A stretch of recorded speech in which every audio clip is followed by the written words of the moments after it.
Enaku z'omwezi nga 3 olunaku lugenda kubeera Lwakubiri omwezi gwa November omwaka guno gwennyini 2020. Robert Kyagulanyi Ssentamu aka Bobiwine, the strategist of the People Power Movement era the president of National Unity Platform, bwagenda okubeera nga nominatingibwa. Enteekateeka zimaze okukolebwa, obudde bamaze okubuukinga na Electoral Commission, essaawa babuukinze essaawa 5 ez'okumakya. So nga 3 olunaku lugenda kubeera Lwakubiri, Robert Kyagulanyi Ssentamu agenda kubeera nominated okukwatira bannayuganda bendera y'obukulembeze bw'eggwanga lino lye tuliko. Nkusaba busabi eyo date wubanga olina kalenda zino zitera okuteeka ku bisenge saakolingawo ku ssimu nayo kola bw'otyo. Eyo date eri special nnyo, olunaku omukulembeze w'eggwanga addako lwagenda okubeera nominated. Enteekateeka zimaze okukolebwa, booking bagikoze ne Electoral Commission, essaawa zigenda kubeera ssaawa 5 ez'okumakya. Robert Kyagulanyi Ssentamu aka Bobiwine omukulembeze w'eggwanga addako lwagenda okubeera nominated okukwatira bannayuganda ababonyeebonye for the past 35 years, agenda okubakwatira bendera y'obukulembeze bw'eggwanga ngera ye mukulembeze waffe agenda okuddako. Eyo update nkulu nnyo. Olunaku lugenda kubeera Lwakubiri, ennaku z'omwezi nga 3 omwezi ogwa November omwaka 2020. Amawulire amalala gotalina kusubwa ge gagababaka abasobodde okunominatinga nga bagenda kukwatira National Unity Platform bendera kubwa MP mu bifo ebyenjawulo okwetoola Uganda. Mujjukire nti ekibiina kyaffe kino ekya National Unity Platform twasobola okuteekawo ababaka 427 nga be balina okunominatinga mu bitundu ebyenjawulo okwetoola Uganda. Ekintu kino ekyababaka 427 National Unity Platform yateekawo countrywide okukwata bendera y'obwa MP mu bitundu ebyenjawulo kyashokinga nnyo Museveni, kyabashokinga kyabakuba wala kuba kino tekibeerangawo mu history ya Uganda. Tewali opposition political party yali ewezeza yadde ne ku babaka 400 tekibeerangawo. This was the first of its kind. Tekibeerangawo. So kyabashokinze nnyo era kye baasalawo kwe kwongeza ssente. Kibamulanga bayongeza ssente. So bayongeza ssente basobole okulemesa abaana basinga kuba bakimanyi nti batusse obwavu obukadde busatu tetubusobola ate ngera kituufu. N'amawulire amalungi agaliwo, twasobodde okunominatinga ababaka 238 okwetoola Uganda yonna ku babaka 427. Naye ng'ate abalala bali abasigadde sigamba nti nabasinga bonna nti wa ssente ze zaaganye, nedda. Ababaka 28 bablockingibwa, abamu baasibibwa, abamu baanonebwa bwabwe, abamu bablockingibwa ne poliisi, abamu LDU nga bamanyisa Kite Forces engeri gye operatingamu. Ekindooza tekikwewuunyisa nnyo okulaba nti ennamba yalinnya up to that 28 MPs abali baagala okubeera nominated under NUP bablockingibwa in various areas across the country nga Amuria, Kanungu, Isingiro, n'ebitundu ebirala ebyenjawulo abaana baffe babeera stopped, babeera blocked. Naye ekirungi ekikoleddwa mu kimanyi kino tulina tiimu yaffe ey'abaloya yakoze petition ku EC. Mujjukire nti ffe twasalawo okugoberera amateeka wadde gali important at this particular time, naye twasalawo tukole ki kuba lyekkuba ettuufu litulina okukozesa. So petition yagenze dda ku EC ekkiriza abaana abo banominatingibwe even outside of the deadline kubanga baasibibwa ng'ekibasibya kubeera nti tebaagala banominatinge era ne kituukirira bakandidates baffe 28 ne batasobola kunominatinga lwakuba babasiba ng'era tebaagala banominatinge. So timu yaffe y'abaloya yakoze petition n'egitwalira EC abaana bano banominatinge even. So tubeere ne hope nti ennamba eno esobola okulinnya n'etuuka ku 266. Esobola okutuuka ku 266 provided amateeka gagobereddwa bulungi era ne gasibwamu ekitiibwa. However, bali abalala 161 jjukira nti baali 427 238 banominatinze bulungi nnyo 28 ne babeera nga bablockingibwa, abamu poliisi abakwata ne basiba and all that. Kati balala 161 bambi bo ssente zaababula. Mujjukire nti twakola wano online fundraising nga tugezaako okusondera abaana bano ssente. Abaana abo abamu abanominatinga beeyo abagwa mu abo banominatinze 238 bambi bano abalala 161 obukadde busatu bwafuuka ekizibu ate nga toyina gwona nnyo olw'ensonga David Lewis Lubongo yagambye nti abamu baali basomesa nga bamanya basomesa baali intelligent naye okubeera omusomesa mu ggwanga lyaffe wano ewaka bakusasula emitwalo 3 mitwalo 4 mitwalo 5 obukadde busatu mitwalo 5 ogenda kusasulako renti, ogenda kuliisaako abaana, ogenda kugulirako abaana amata, ogenda kulekawo ez'akameza, ogenda kuleka emitwalo 5 nga tosobola kusevingako yadde emitwalo 2 yadde emitwalo 10. kitegera kati obukadde busatu nga it's a nightmare. So abantu 160 mu bambi zo sente zababuze completely. Kyolanga tusiba tubagaba nange abayinawo konake bayinawo tu donating eri ekibiina kyaffe. Tu donating eri ekibiina kyaffe kubanze njagala nkubulire ababaka 1,427 singa bonna badde bali nominate nze. Sure win era omanya nti nno omanyi kisingako obutabeera na mubaka naye nga test tubataddewo. So ene namba 160 bambi bote bakoze eki tebanominate nzerwa sente naye kizaamu amaanyi kubanga ekibiina kyaffe kya myezi just 3 kikyali kito naye kibanga kisobodde okukola obulungi bwekiti. That is a credit. Guys, mwebale nnyo kuba singa simwe batambuza message eno, singa simwe abawuliza message eno mujongerayo, osanga strand ifunye support okuva mu bitundu ebyenjawulo. Support bweti naye message mwebale okugitambuza buli omu kyakoze yebale twongere mbwongeze let us multiply, let us triple our efforts kuba kinate step gitugendako kati ate yo nkulu nnyo.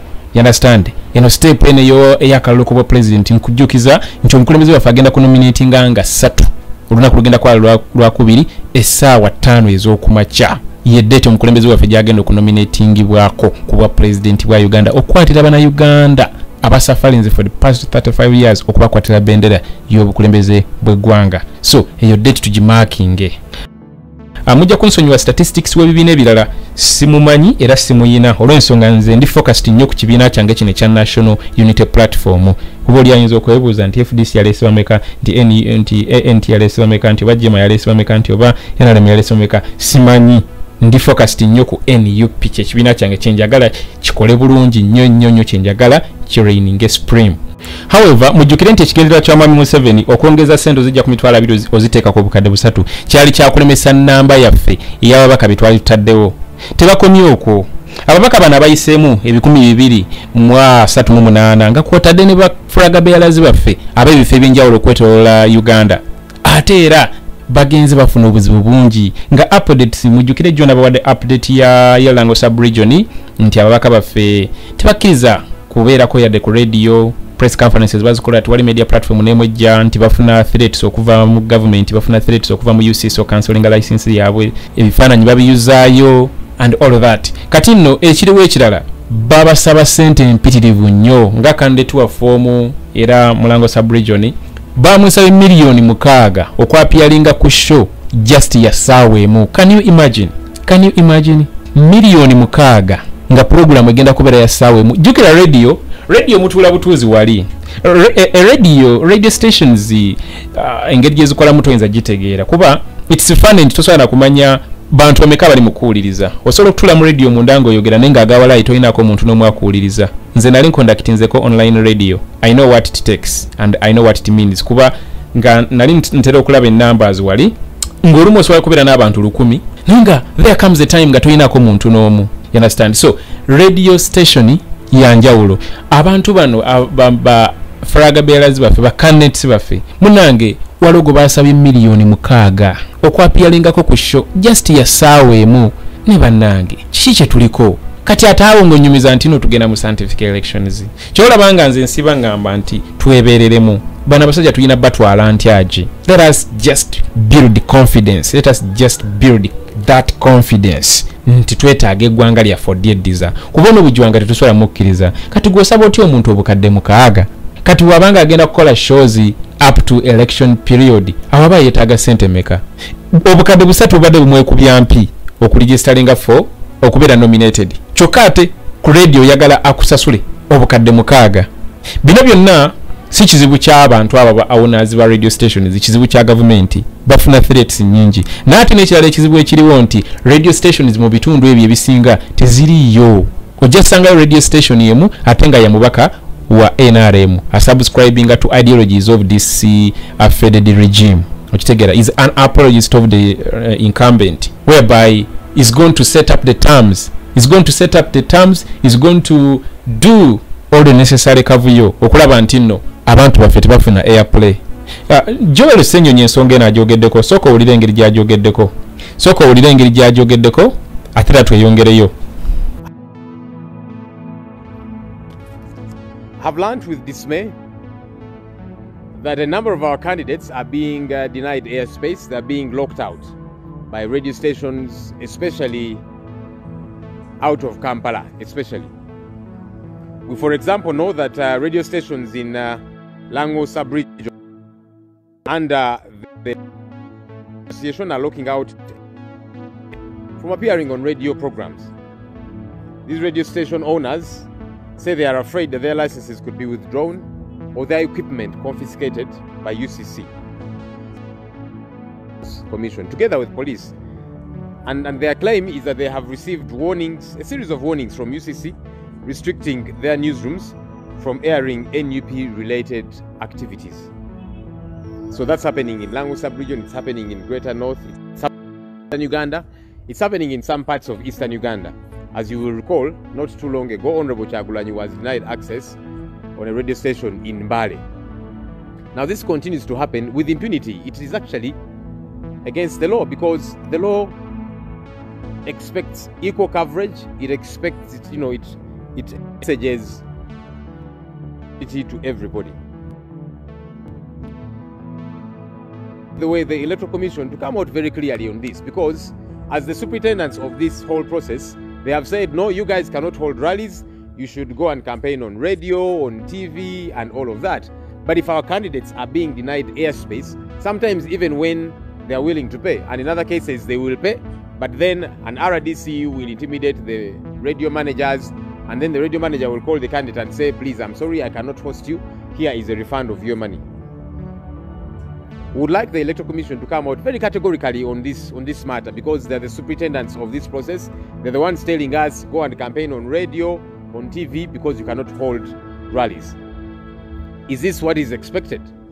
That only NRM people can go on radio stations and TV stations, especially upcountry, and that these other candidates can be locked out and it is okay? Would like the EC to come out very categorical on that, because as far as we are concerned, that's a breaking of the law. That's against the laws of the land. There should be equal space availed to everybody, and would like to even call on media owners who belong to the NRM, because there's two categories. There's media owners who are just business persons who are being intimidated by UCC, by police, and they say, unfortunately, we would like to host you, but we cannot host you. Some will even say, I'm your supporter, but unfortunately, my license will be revoked. But then we have many media houses that are owned by NRM MPs, by ministers. Those ones, it's even harder. They will say, I do not want any opposition figure on my radio station or my TV for that matter. And so would like UCC, would like the Electoral Commission to come out very categorically on this matter so that we know how we proceed.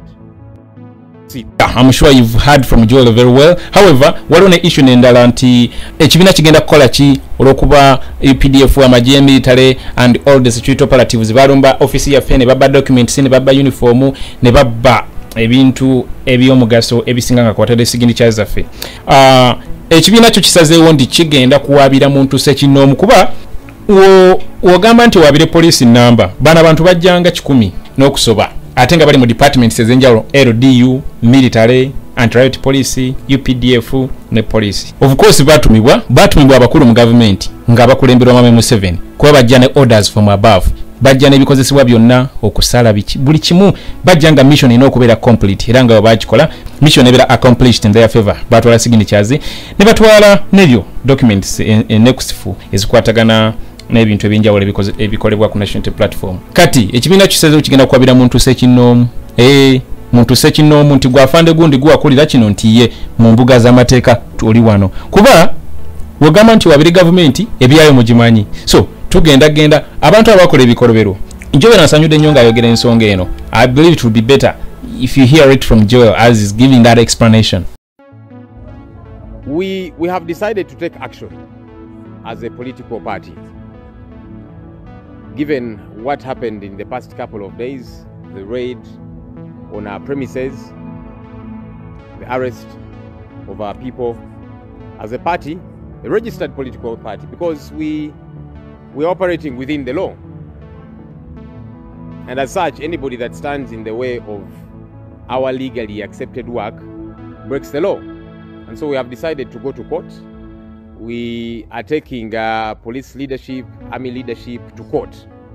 And we are going after specific individuals. Those that commanded the raid on this place, those that are hounding us, those that are making it difficult for us to operate as a political party, we are taking them to court because what they're doing is against the law. We are not just going to sit by. Our activities get to be frustrated. Our activities that are provided for within the law. We will not just watch by as we get to be treated unfairly as a registered political party. And so we are going to take these people to court, and individual ones, because you see, many times individual officers, senior or otherwise, will want to hide behind police as an institution, will want to hide behind the army as an institution to get some kind of protective cover. And for us, we are saying, no, let's deal with this subject matter by going after specific individuals, so that tomorrow, somebody commanding, whether it be a raid or an operation, knows that if they are doing whatever they're doing against the law, they will be held liable individually. That's very important to note. Alright, that is the explanation from Joel. Nayenga bwetuli, that's the current status of Uganda's politics as of now. The police ekyagenda maaso n'okujja ebipande by'abakulembeze ab'enjawulo abesimbyewo under national platform ku ssaawa zino wenjegera bakansindikira ebifaananyi nga kabangali ya poliisi etaddeko ebifaananyi bya Robert Kyagulanyi Ssentamu nga kwotadde n'ababaka ab'enjawulo abalala mugoyapo mwena mugoyapo mumumanyi ya kabangali ya poliisi eryawo ebipakuluddeyo byonna ebitadde kabangalizaayo ebitwala ne weebuuza obegenda bisimba owalala nga webisanze tebisaanawo. So nze nsiba ngamba nti bana basajja tulina batwala ntyaji ekintu ekyo tekisawundi nga tekiri mu mateeka naye ate kirabise nti amateeka tegagenda kukola kuba these guys babreakinze buli teeka liwali omanyi wali owuliddeko buli teeka balimenye. Kati what other option gye tuba tusigazizza? Sigamba nti no naffe tumenye amateeka kyobalabanga ffe national platform n'abakulembeza abatutwala amateeka bagagoberedde bulungi. Buli kikolebwa ne bagoberera amateeka, kuba twagala kuza rule of law mu nsi yaffe eno. So we have to lead by example.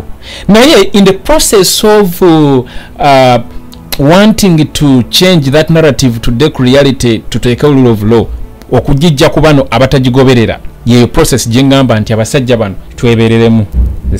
Sijja kukoma kusindika message eyo twebereremu kuba whatever happens spells an unfair election. Of course akaluti kagenda kubeera free and fair, ekyo buli omu akimanyi. So tubeerenga tuli ready okwebereramu eyo ensonga nkulu nnyo bannange, nkulu nnyo. Tubeerenga tuli ready okwebereramu wetubanga twagala mazima ddala Uganda yaffe. Olabye mutuufu engeri gye bayisizaamu abakulembeze b'eddiini, abakulembeze b'ebika by'enjawulo mu Buganda, ebyagwe kasese temwabiraba. Ekizibu kyaffe nti twerabira nnyo olwala kuba ebintu bigwawo bingi nnyo kuba gawalayi tulinga bali mu movie, buli lunaku it is a different episode. Ate nga kituufu kuba nyinza okukuwa assignment nti past week Monday waliwo ki nondetera event singa 8, Tuesday waliwo ki nondetera event singa 10, Wednesday waliwo ki nondetera event. Tukugamba tulinga bali mu movie. Jo lwabadde lwaki, olwalero lwaki, encha. You understand? Obalo yensonga lwaki twerabira ebintu bingi ebiguddewo ebijustifying nti abasajja bano balina okuva mu bufuzi kama mbaya ni mbaya kuba agawalayi. If we do a single mistake like this ne tulemererwa okubajja mu bufuzi omwo, tugenda kwekaabira emyaka egisigadde nze kambabulire kuba eno chance gye tulina ku ssaawa eno chance ya Robert Kyagulanyi Ssentamu, eno chance ya people power. Bwalolabyeko generation ekwataganye buno obumu bwe tuyina. Sikulimba people power tulinga abooluganda, national platform people power tulinga abooluganda. Obeera n'omuntu nga si mugandawo si kojjaawo toli related anywhere, n'engeri gye mukwataganamu kisingako n'engeri gy'okwataganamu n'owooluganda lo nga waliwo that strong bond ebaleeta mwenna ne mudiscussinga matters of national importance ne muzivaako ne mudda mu kunyumya nga mulinga nze sikulimba nyumya n'abantu ninga netunyumya ne tukuba ekkebe ne tuddawo ne tunyumya ne tuseka ngoyizo gamba tuli baluganda naye nga situerabangako tweraba bulayo mu bifaananyi naye because of that bond, that strong bond that exists within us simply because of one gentleman, the strategist of people power, Robert Kyagulanyi Ssentamu aka Bobiwine. Kyengamba nti let us do whatever it takes.